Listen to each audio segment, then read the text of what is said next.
when they asked me to come in, you know, I didn't do it, so I thought I was helping them out. The police, that's the two detectives, that's what they said was, well, maybe you could help us out with this.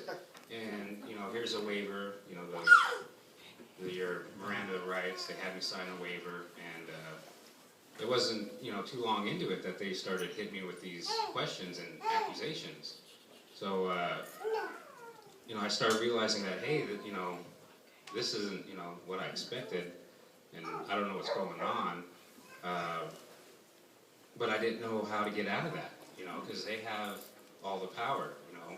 I'm stuck in this locked room in the corner with, you know, two detectives blocking the door. You know, there's no, you're not thinking, well, I could just walk out at any time. You don't want to, and then again, you don't want to seem guilty in their eyes. So you're trying to argue with them. You're trying to, you know, tell your story and say, hey, you know, I didn't do this. But, you know, like I said, it took over 8 hours that I was in that room, and time and time again, I kept saying, you know, I didn't do this. And they kept saying, you're lying. You know, we know you did it. We got the DNA evidence that's going to prove it.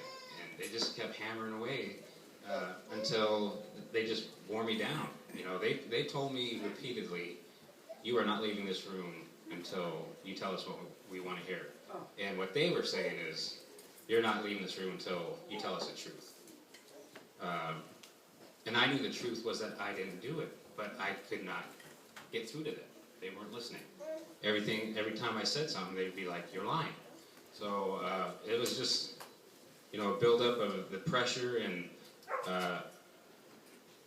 as the day grew on, you know, it started getting dark. Everybody was leaving from the offices.